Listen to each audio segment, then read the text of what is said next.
Salut les amis, j'espère que vous allez bien. Alors on est bien installé, on va commencer cette actualité de la Horde avec Nicolas Sarkozy qui quitte son domicile pour se rendre à la prison de la Santé. Et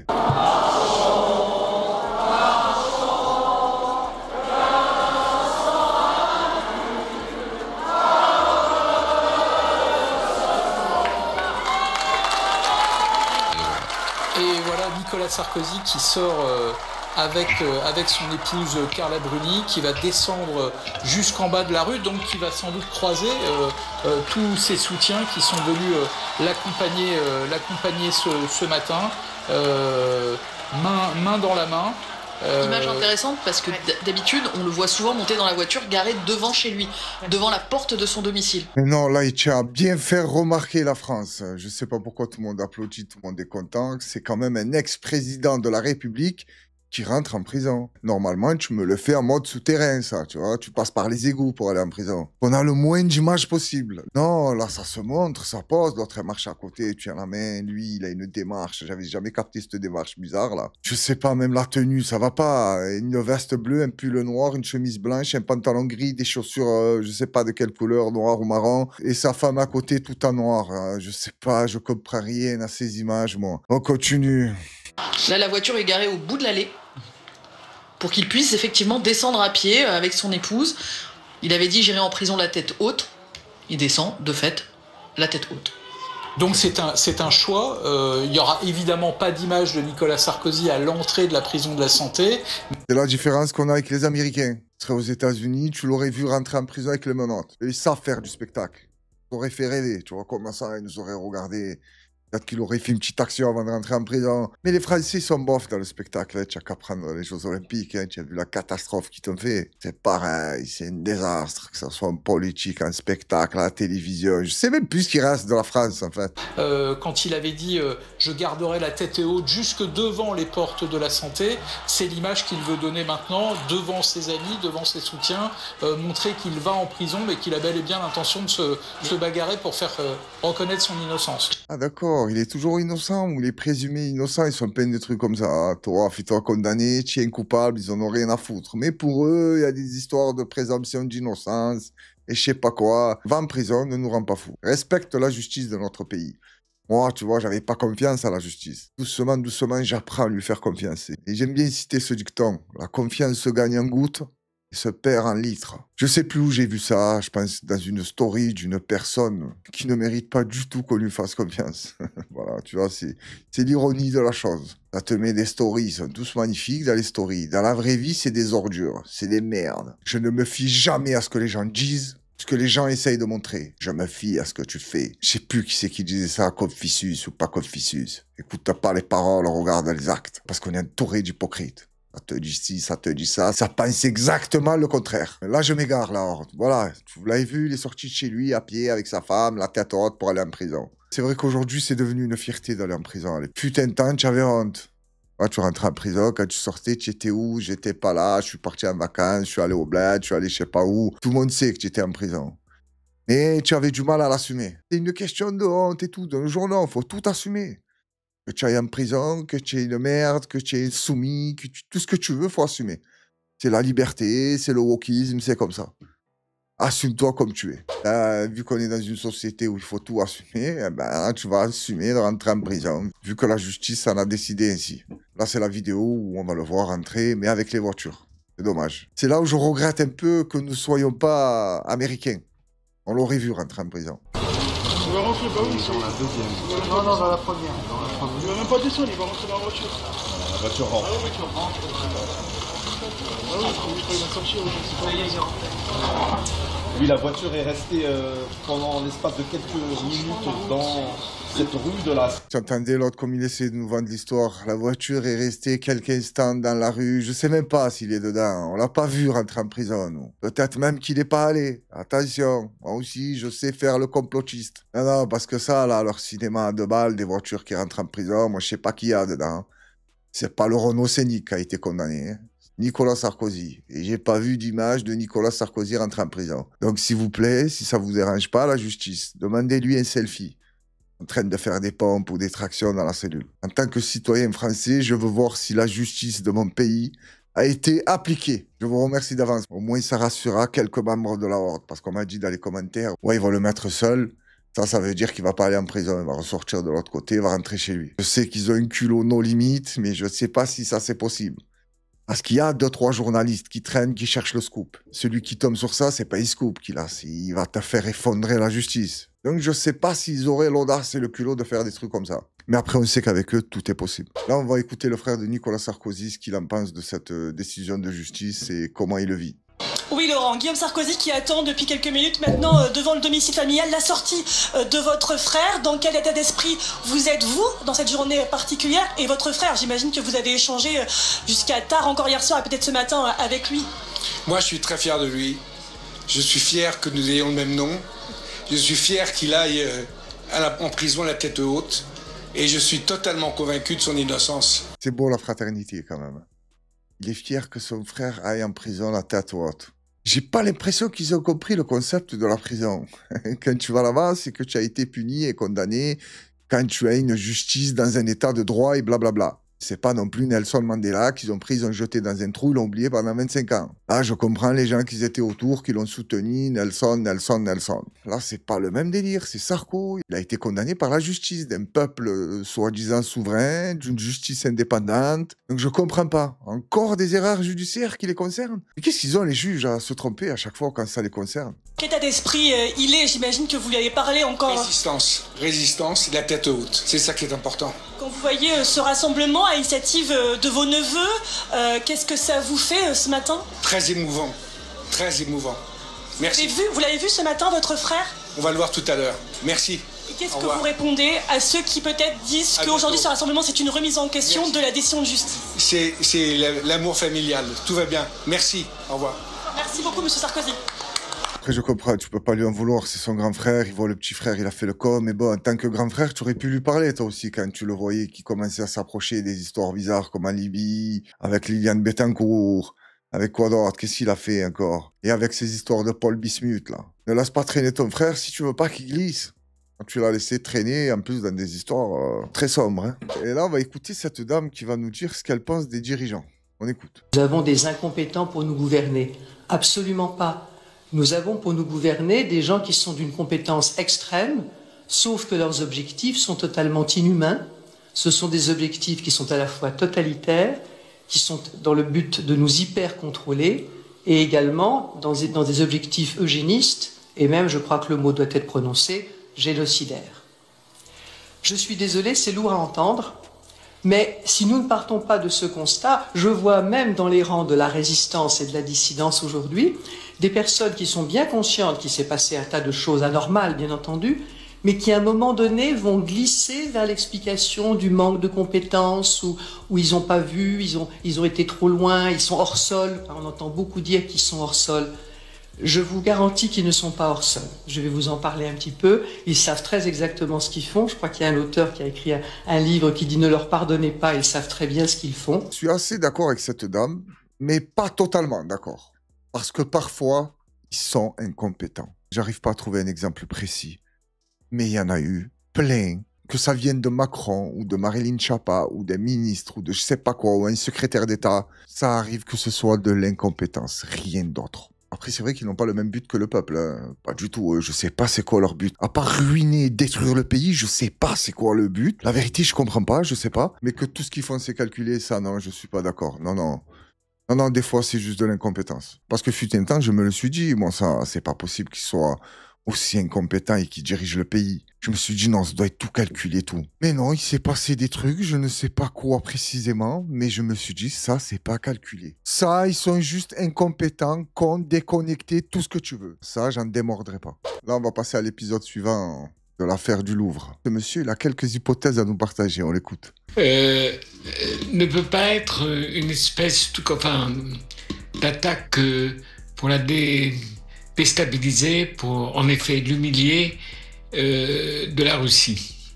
C'est la question que je pose sans une réponse, mais... Il fallait bien que quelqu'un la sorte, que c'est les Russes. Et en plus, il a pas tort, parce qu'il y a des images, là. Regarde, je vais te montrer, c'est un peu bizarre. Là, je vais vous montrer des images, normalement, je devrais pas. Parce que ça confirme ce qu'il vient de dire le type sur le plateau de BFM.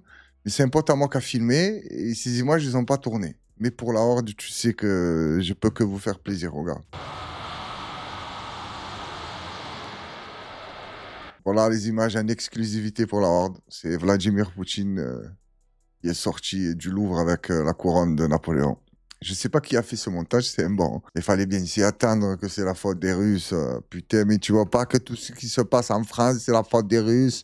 Vous comprenez pas? Ça fait des années qu'ils se font chier à nous le dire. C'est la faute de Vladimir Poutine. Pas dur à comprendre, ça. Je serais le président de la République, je passerais aux 20h, moi. Je te le dis clairement. Joe, tu comprends pas qu'on est dans la merde à cause de Vladimir Poutine? Tout est de sa faute, vous comprenez pas? L'éducation, l'industrie, le gouvernement, on n'en parle même pas. Mais tout se barre en couille dans ce pays.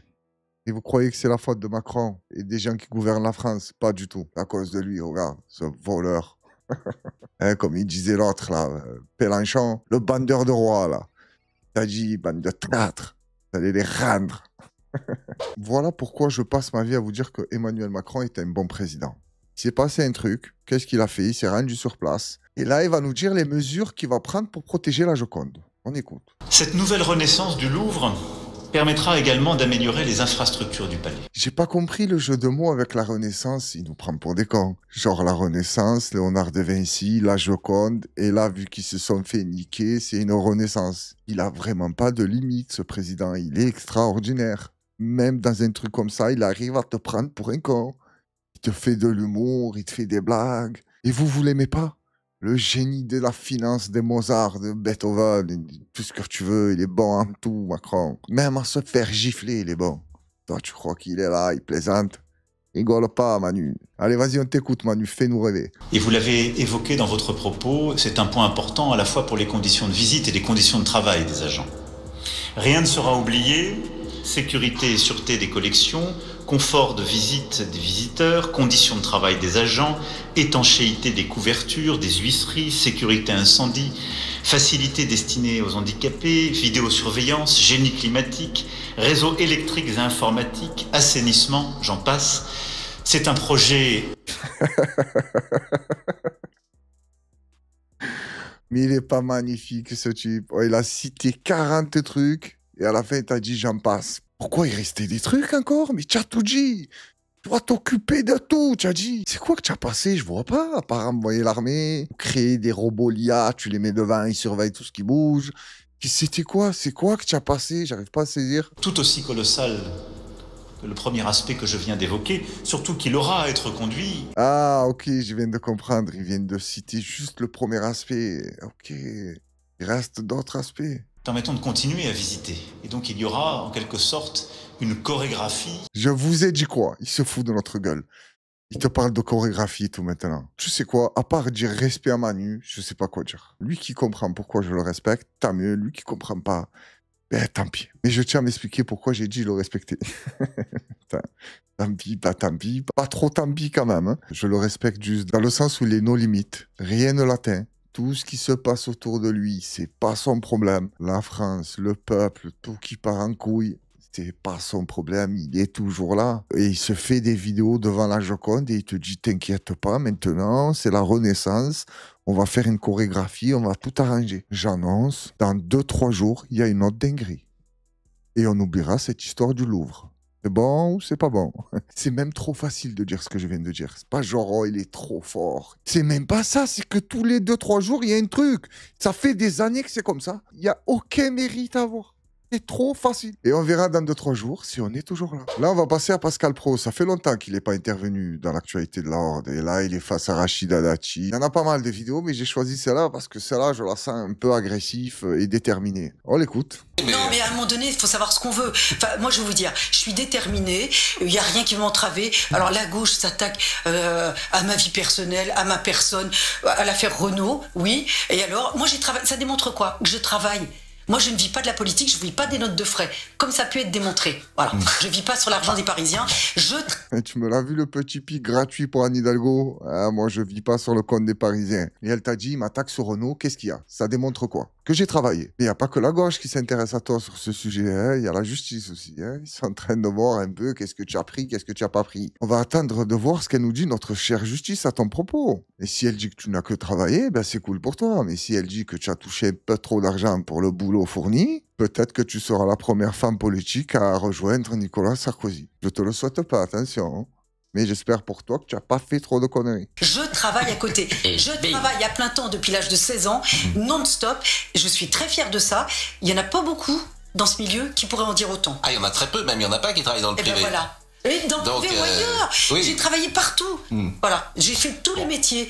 Donc j'ai eu... Quand même, elle te déclare ça normal. J'ai fait tous les métiers. C'est quoi tous les métiers? Tu as fait femme de ménage, caissière, chauffeur poids lourd, chauffeur livraison, infirmière. Tu les as tous faits. Ça expliquerait pourquoi tu es devenue ministre et tu es si compétente dans tous les domaines que tu gères. Rachida, quand même, les Français ont des limites quand ils t'entendent parler, non? Ou ça passe? 1000 vies. J'en suis fière, et c'est pour ça que certains essayent toujours. De toute façon, ils vont pas me lâcher jusqu'à l'élection, hein, je vous le dis. On va faire prévenir.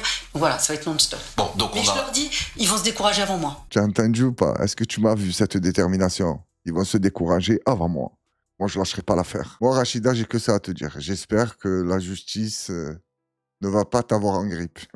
C'est tout ce que j'espère pour toi, bien sûr, une fois que tu ne seras plus ministre. Hein. Là, tu es ministre, pour pas salir la France, tout ça, ils vont pas commencer à te chiffonner un ministre en fonction. T'inquiète pas, on connaît la procédure. Ils vont attendre que le gouvernement change. Tu vois, ils vont t'envoyer un Fabrice Arfi, il va se mettre sur tes côtes. Et là, j'espère vraiment pour toi que tu as le cul propre, comme on dit.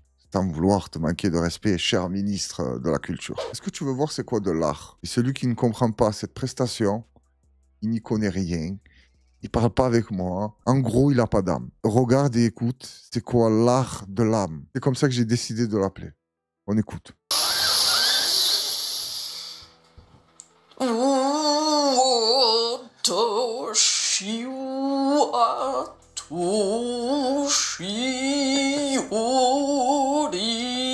Je tiens à m'arrêter 2 petites secondes sur la tête de con de Jamel. Mais c'est quoi cette tête? Ça se voit que c'est une putain de fouine lui aussi. Je suis au lit dessous.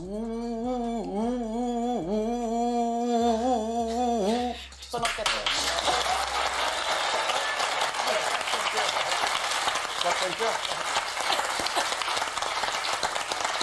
Et est-ce que tu as entendu la dernière phrase qu'elle a dite quand elle a fini son histoire de... Elle a dit ça pendant 4 heures. Si je comprends bien, elle fait un spectacle où pendant 4 heures, elle fait ça.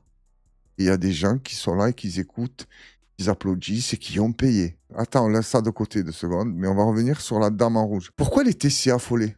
C'est là où je me pose la question. Est-ce que c'est la seule qui a compris et nous non?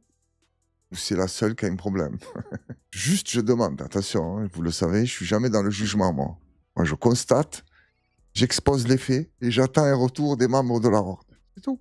Il n'y a rien de méchant. Mais bon, revenons à l'accuse, là, qui jouait un nuage d'encens ou je sais pas ce qu'elle était en train de foutre. C'était quoi, ça? C'était de l'art, ça? Mais pourquoi? Mais comment? Quoi, je comprends pas. Je pense que je suis pas assez instruit et cultivé pour comprendre ce genre de choses. Et pour rien vous cacher, je suis fier d'être un inculte. Parce que s'il faut être intelligent, cultivé, je sais que ça n'a rien à voir, mais tu m'as compris, pour comprendre ce qu'elle vient de faire, je tiens à vous dire que je préfère rester con, inculte et tout ce que tu veux. Là, on jette un coup d'œil sur la tornade qu'il y a eu dans le Val d'Oise, à Hermont. Apparemment, d'après le titre, il y a eu un mort et plusieurs blessés. On écoute. C'est vrai que la tornade a été énervée. Hein. Regarde-moi ça.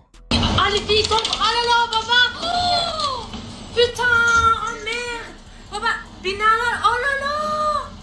Wesh. Ouais, hepsi düştü. Oh. C'était quoi le wesh te te? Le wesh, j'ai compris, mais le wesh te te? J'avais jamais entendu ça. C'est vrai que c'était wesh te te, ce qui se passait devant chez elle? J'arrive, j'ai fait de mon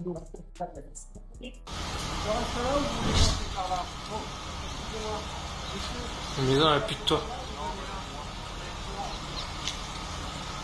Pour ces habitants de cette ville ou de ce village, c'est comme ça. La nature, elle demande pas. Elle t'envoie un peu de vent, un peu d'eau. Elle nettoie en 30 secondes ce que toi, tu t'es fait chier à construire toute ta vie. Et c'est comme ça, on est au courant, on doit l'accepter. On les soutient et force à eux, bon courage. Là, on va s'arrêter sur une vidéo que j'ai regardée à moitié. J'ai dit, on va la découvrir ensemble. Comme tu le vois écrit en gros, c'est la pyramide vue par les musulmans. On va écouter ce qu'ils nous racontent et on revient après ou pendant. Et si on avait tout faux sur les pyramides?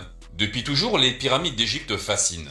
Les érudits grecs ont écrit à leur sujet. Des califes ont tenté de les pénétrer et les invasions napoléoniennes ont permis la naissance de l'égyptologie moderne. Mais tributaires des maigres fouilles archéologiques réalisées et des rares textes grecs encore disponibles, les égyptologues sont parvenus à des conclusions qui n'ont pas toujours fait l'unanimité. Mais ailleurs, on en pense quoi de ces pyramides d'Égypte? Parce qu'il y a un véritable millénaire d'écrits arabes oubliés sur l'Égypte ancienne et qui n'attend que d'être lu. Étonnamment, ou pas, personne ne s'y intéresse. Et pourtant, ces historiens musulmans proposent des versions bien différentes sur les origines de ces mégastructures. Et si les Européens n'ont eu qu'Hérodote, ou presque, les Arabes ont quant à eux bénéficié d'une multitude de sources anciennes, allant des écrits des Coptes aux écrits des Israélites. Le très sérieux As-Suyuti a consacré, il y a 500 ans déjà, un traité entier consacré aux pyramides. L'auteur évoque bien l'idée d'un ancien tombeau, mais aussi le fait que ces pyramides aient pu servir d'observatoires astronomiques, et même d'abris pour des cataclysmes. L'auteur égyptien évoque même le fait qu'elles aient pu être utilisées comme des dépôts de connaissances, remontant à la préhistoire. Un auteur plus ancien, Al-Mas'udi, affirme que le site de Gizeh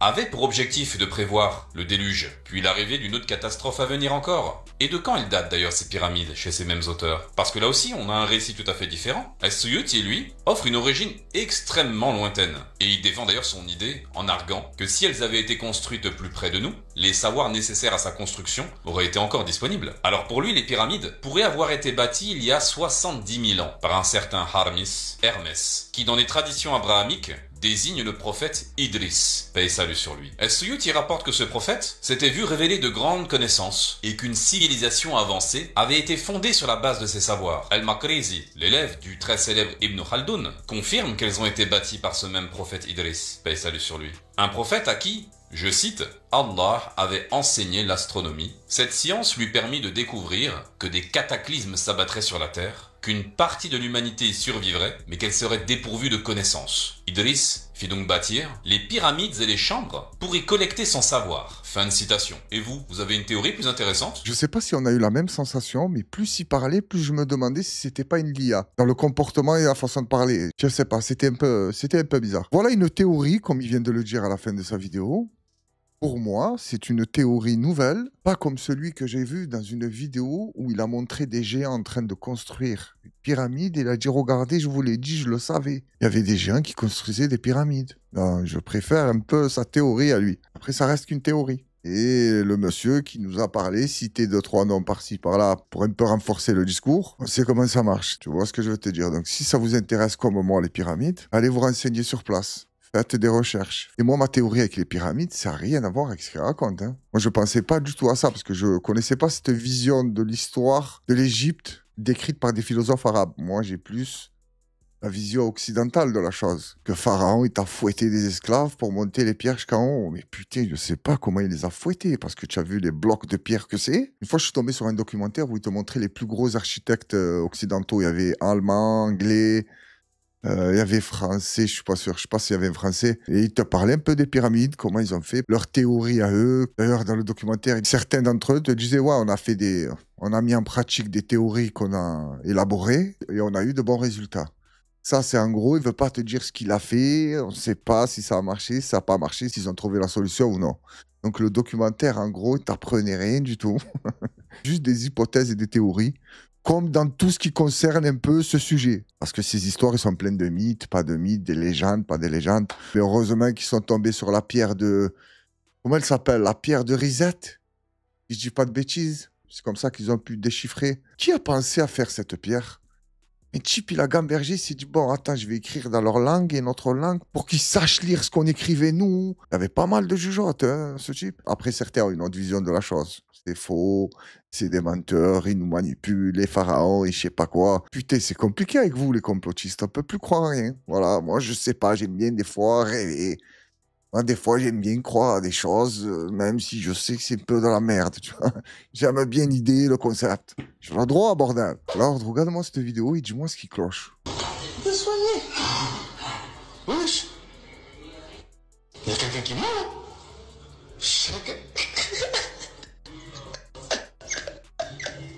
Chacun y prie dans une direction différente. Quand je vois des vidéos comme ça, je me dis le niveau de certains musulmans, c'est catastrophique. Tu vas me dire qu'ils sont pas au courant que dans l'islam, tu pries en direction de la Kaaba. Tu vas me dire qu'ils font une vidéo exprès pour rigoler.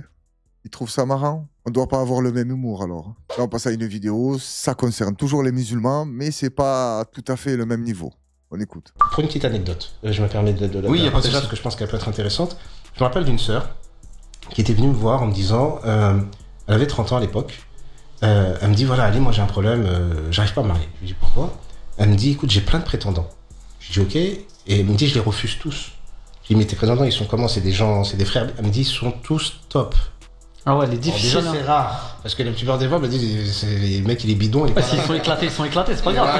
Mais s'ils sont tous. Non, elle me dit, c'est des frères bien, qui sont vraiment plus que respectables, mais je les refuse. Je dis pourquoi? Elle me dit, parce qu'en fait, moi, mon problème, c'est que j'ai un super papa. Ah ouais, il a placé la barre haute. Hein. Et quand je les compare à mon père, je me dis, mais c'est des gamins, ils sont pas à la hauteur. Son père, il s'est construit. Attends, mais son père, je l'ai rencontré. Parce que j'étais dans un week-end dans des séminaires, et donc elle m'a présenté son papa. Et... Je sais pas si vous avez entendu la réflexion de la femme qu'on ne voit pas, mais très très bonne réflexion. Elle a dit, mais son papa s'est construit. Effectivement, son papa, c'était un mec extraordinaire. Fabuleux, un amour, tu le vois, tu peux que l'aimer. Et tu le vois avec sa fille exceptionnelle, avec sa femme exceptionnelle. Tu te dis, le mec, il est de grande classe. Donc je comprends la sœur qui dit, mais moi, en fait, quand je vois mon père et quand je vois les mecs qui arrivent, c'est des zigotos, ils sont pas à la hauteur. Ils sont immatures ou pas suffisamment. Elle me dit, voilà ce que tu peux m'aider, mais ton problème, il est très simple. Elle me dit, moi, ça fait des galères depuis tout ce temps-là. Je dis, va voir ta mère. Est-ce que t'es comme elle? Demande-lui comment était ton père quand il avait 30 ans. Et elle est partie la voir. Le lendemain, elle est venue avec un sourire en me disant, barakallahu fik. Je dis, qu'est-ce qu'elle t'a dit? Elle me dit, en fait, je lui ai dit, quand vous aviez 30 ans, comment papa il était? Elle a dit, je me rappelle pas le nombre de fois où j'ai voulu divorcer. Ton père, qui est aussi exceptionnel aujourd'hui, il ne l'était pas il y a 30 ans. Il a fait des erreurs. Donc, il est possible que les frères que tu es en train de refuser, ils soient meilleurs que ton père quand il avait 30 ans. Donc l'école du mariage, c'est pas un mythe. Non, ça. Donc, quand tu as une... J'ai bien aimé la moralité de l'histoire, mais il y a l'effet inverse aussi. Il peut être à 30 ans mieux que ton père, et à 60, c'est un boucan. Ça peut arriver, je sais pas. On peut changer en bien comme on peut changer en mal. Après, ce qui est très important dans un couple, pour moi, personnellement, c'est la sincérité. Dans tout ce qu'on fait, tout ce qu'on dit, il faut être sincère. S'il n'y a pas ça, pour moi, je pense que ça ne peut pas marcher. La vraie sincérité, hein. Pas la sincérité à 2 balles, qu'on dise que l'autre a envie d'entendre. Non, la vraie, la sincérité à 99%. Je trouve ça bizarre que j'ai pas dit 100%. Trouve celle déjà à 99. Et après, tu reviens, et là, si tu veux, on pourra parler du 100%. Tu vois celui qui est juste à côté de moi, là, député du RN? Tu vois comme je peux pas me voir ce type. Ça se voit sur son visage qu'il est mauvais. Mais là, la vidéo ne le concerne pas à lui. Elle concerne lui, Broyard, député de la LFI. Regarde l'action qu'il va faire et dis-moi si tu trouves ça honnête. National. Voilà, qu'on va suivre évidemment en direct. Rejet donc de la motion de censure de la France Insoumise. Il manquait 18 voix. Marie Chantrel. Louis Boyard, député de la France Insoumise, Louis Boyard. Parce que dans le même temps, il y a des gens qui regardent ça de haut en souriant. C'est les ultra riches. Là aussi, il est le cœur du problème. Quand on élabore un budget, on le fait sur la base de la réalité de la vie des gens. Merci beaucoup, Louis Boyard. Vous avez entendu cet appel aux militants et aux élus socialistes de désobéir à leur direction. On est ici. C'est très bien quel est son projet.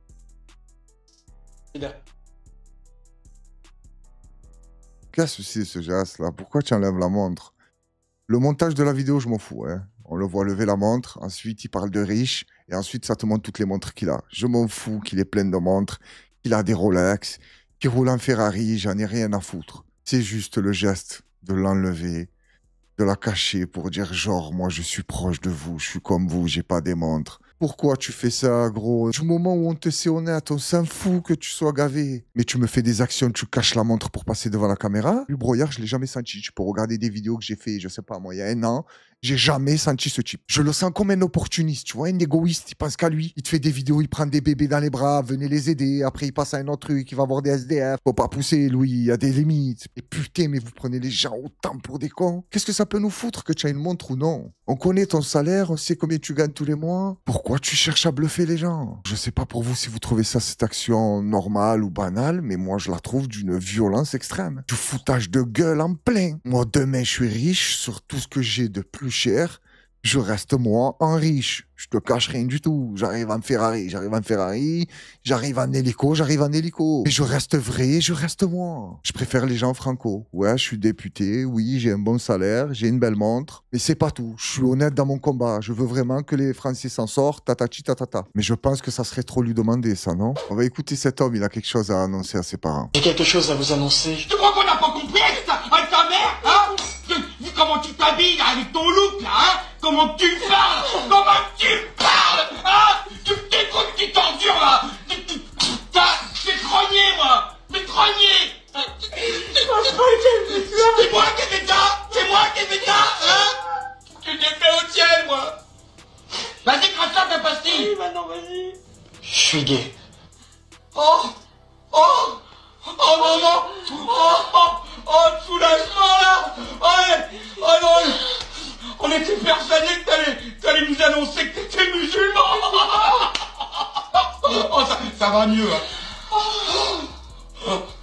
Alors, comment qu'il s'appelle ton mec? Oussama.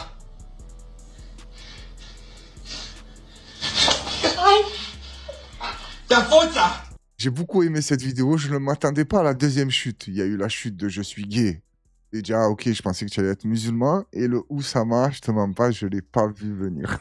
En plus, j'ai bien aimé le choix du nom, Oussama. Ça m'a bien fait rire, je les remercie. Mais j'ai envie de te dire, attention, c'est pas si éloigné de la réalité que ça. Crois-moi qu'il y a des gens qui préfèrent que leur enfant soit gay, ou non-binaire, ou tout ce que tu veux de nos jours. J'arrive plus à suivre, moi. Il y a trop de trucs dans la LGBTQA+, W. Je me suis arrêté à Q, moi. Il y a W de nos jours ou pas? Qu'ils se convertissent à l'islam. Mais tu es malade, à leurs yeux, c'est le péché ultime. Tu vas devenir musulman, mais ça va pas ou quoi? Je connais même des personnes qui n'étaient pas musulmans, qui étaient dans leur bordel, tout ce que tu peux imaginer, qui sont devenus musulmans. Et la plupart du temps, tu as deux délires. Tu as celui qui se convertit dans l'islam, mais lui, il se convertit au mauvais endroit. Tu le retrouves en Afghanistan, tu le retrouves je sais pas où, dans des histoires pas très nettes. Et tu as celui qui se convertit et qui essaye d'être le plus carré possible. Et eux, ils tiennent le coup, hein. Faut dire ce qui est. Ils sont carrés, respectueux. Des fois, ils en font même un peu trop, tu vois. Ils sont un peu pointueux sur des trucs. Ils te disent non, mais ça. Je lui dis ferme-la, hein, de me dire ça, pas ça. Parce que je vais te choquer, moi. Tu veux que je te dise, moi, qui tu es vraiment? Fais attention. Je sais que ça peut mal tourner pour toi. Là, je déconne la personne dont je vous parle, c'est devenu une personne bien. Là, ses parents, ils ont pas aimé que ça devienne une personne bien. Je comprends que ça leur fasse du mal que leur enfant a quitté leur religion, leur tradition, leur coutume, même si tu n'es pas obligé de tout quitter. Mais en vouloir à ton enfant au point de le foutre dehors parce qu'il s'est converti à l'islam, je sais pas ce que tu as vécu avec les musulmans, mais ça doit pas être joli à voir. Hein. Là, on passe à un petit jeu, je sais pas où ça se passe, en Corée ou au Japon. Le jeu, il est un peu bizarre. Hein. Le but, c'est de s'éclater la tronche. Mais moi, je me suis imaginé des gens que je n'apprécie pas trop, en train de se tenir là et faire ce jeu-là. Alors j'ai imaginé Éric Zemmour, Nolo, Yann Moix, et qui je pourrais mettre, parce qu'il faut une quatrième, mais il y en a tellement. Allez, pour pas qu'il y ait des jaloux, on va mettre une femme. Caroline Forest, j'aimerais beaucoup les voir jouer à ce jeu.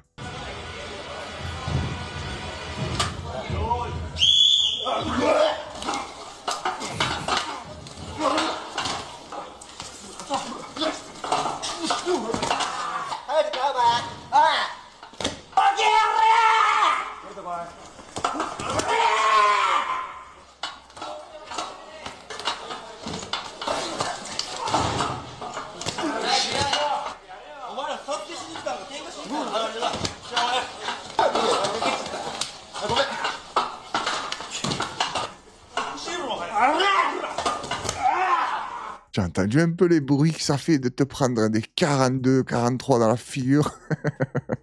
Et en plus, il y avait plusieurs paires en même temps. Tu sais pas d'où ça arrivait. Oh, c'est quoi ces jeux de tarés, là? C'était malade. Oh, tu as vu les coups de pied que ça s'envoyait en pleine face. Et moi, je rajouterais une petite difficulté au jeu. Devine. Je mettrais une corde à leur cou.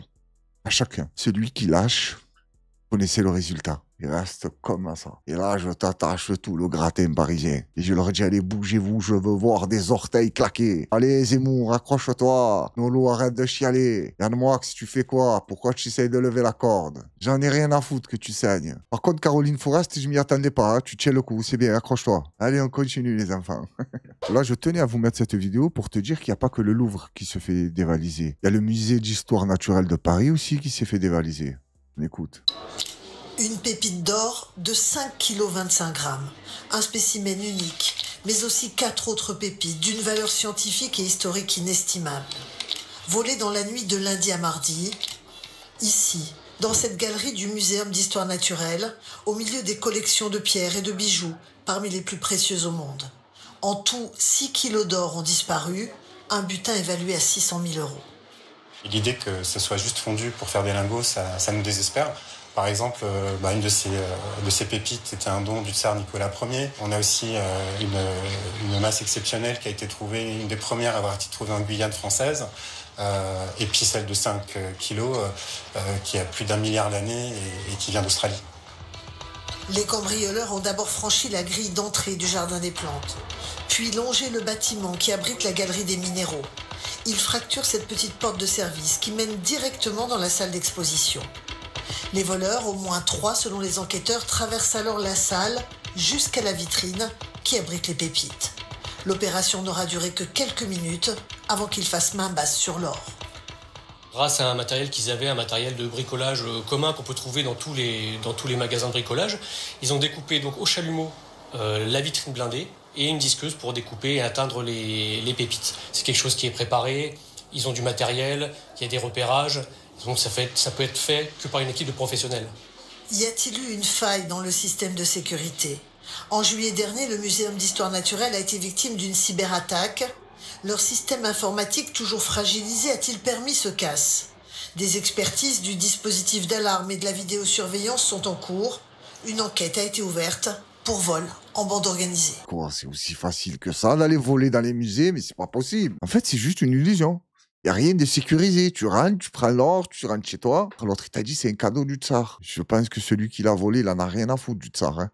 Nicolas ou qui tu veux. Lui, ce qu'il voit, c'est l'or. Et il va le faire fondre, il va te le mettre à lingot, il va le ramener je sais pas où. Est-ce que tu penses que le tsar, quand il a donné un cadeau, il s'est dit un jour, il y a une chip qui va se retrouver avec, il va le faire fondre, il va faire 2-3 lingots, il va les vendre, il va aller s'acheter une voiture qui va prendre feu, il va faire un coup d'assu. Voilà à quoi a servi le cadeau du tsar. Et l'autre roche, il t'a dit, elle date de plus de 1 milliard d'années. C'est les Australiens qui l'auront donné. Il a bien dit 1 milliard d'années. Comment il a fait pour savoir ça? Qu'elle date de plus d'1 milliard d'années? Ils ont fait leur technique avec le carbone, c'est ça? Et ça peut dater d'1 milliard d'années? Ça, par contre, je sais pas, hein, 1 milliard d'années. Tranquille, 1 milliard d'années. Dire que ça y est, c'est fini, tu retrouves plus ça. C'est fondu, c'est vendu, c'est réglé. Et là, on va se quitter avec un extrait de l'émission Légende présentée par Guillaume Play, où il interviewe un Corse, ancien chef du FLNC. On écoute. Vous devenez chef militaire? Plus tard. Je suis devenu d'abord responsable au moment de l'enlèvement de Guy Orsoni le 17 juin 1983. Guy Orsoni est enlevé. Qui est Guy Orsoni? Guy Orsoni c'est le frère d'Alain Orsoni, qui passe pour être un des chefs militaires du FLN avec son frère Alain. Et donc l'État, la France, avait embauché des barbouzes, des voyous, de gros voyous, de la région du Valinco, de Propriano et de la région, et des Sardes. Leur but, c'est d'éliminer 14 personnes supposées appartenir à la direction du FLNC. Et on a fait preuve, lorsque la police a perquisitionné, on a retrouvé dans l'un des coffres à Paris 14 portraits où il y avait le nom au dos de chaque militant, leur adresse, et ils devaient les éliminer. Donc, si vous voulez, après la mort de Guy Orsoni, on se trouvait confronté à des voyous qui voulaient nous éliminer, y compris des Sardes, des gens qui enlevaient en Sardaigne des enfants pour la rançon. Ils coupaient le doigt du gosse ou l'oreille pour que les parents payent. Voilà qu'on avait face à nous. Il a fallu faire face. Et là, nous décidons de créer le secteur volant, le secteur V. Le secteur volant, c'était un peu notre GIGN. Nous avions regroupé dans ce secteur les meilleurs éléments du FLNC pour faire face à ces barbouzes. Nous les avons éradiqués jusqu'au bout, et les 2 derniers, nous les avons éradiqués, tués en prison dans leurs cellules. C'était nécessaire, si vous voulez, on nous a mis au pied du mur. Voilà, et bon, on a eu un mort, un de trop chez nous. Bon, mais ils l'ont payé cher. Vous avez retrouvé les 15? Oui, absolument. Qui a été arrêté après ça? Est-ce qu'il y a eu des arrestations? Non, absolument. Ils n'ont jamais su qui était... Absolument pas. Aucune arrestation. C'est-à-dire qu'on ne sait pas qui composait le secteur V. Et le FLNC qui a en son sein une unité spéciale due au danger qu'a représenté les barbouzes. Monsieur m'a l'air de pas trop rigoler. Hein. T'as dit, nous a envoyé des barbouzes. Les 15, ils ont sauté. Les 2 derniers en cellule. Et d'après ce qu'il te raconte, ils n'avaient pas le choix. C'était ou lui ou eux. Tu fais quoi dans ces cas-là? Tu fais comme lui. Tu es pas con. Tu te fais une équipe, tu t'organises et tu vas chercher les gens qui te veulent du mal en cellule. Merci à toutes et à tous d'avoir pris le temps de regarder la vidéo. Merci pour ceux qui sont en train ou qui vont commenter. Je pense que la vidéo a été longue. Pas trop, j'espère, pour vous. Alors, je tiens juste à vous dire un petit truc avant de nous quitter. Et ça, c'est pour les vaillants, parce qu'il n'y a que les vaillants qui restent à la fin. J'ai un choix cornélien qui s'impose à moi. Je vous explique. J'ai l'impression que je perds la niaque pour faire des vidéos, j'ai moins l'envie, même si je prends plaisir à le faire, et je prends encore plus plaisir à partager avec vous dans les commentaires. Et ça m'arrive de plus en plus de me dire que je devrais arrêter. Mais je me dis que si j'arrête tout ce que j'ai fait, ça n'a servi à rien. Et je me dis que si je continue et qu'il ne se passe rien, j'aurais perdu aussi du temps. Donc j'espère que vous voyez dans quelle situation je me trouve. Et vous êtes un peu quand même concerné parce que vous faites partie de la raison pour laquelle je tiens encore. Et là, ça fait un petit moment que je pense à ça. Et je trouvais ça normal de vous le dire. Et c'est pas question de baisser les bras ou pas. Peut-être que si. Alors, merci de m'avoir écouté. J'arrête avec mes histoires et de vous rendre fou. Prenez soin de vous, de vos proches et tout ce qui vous entoure. Merci pour votre soutien. À très bientôt pour une nouvelle vidéo. Normalement, si tout se passe bien. Et force à la Horde.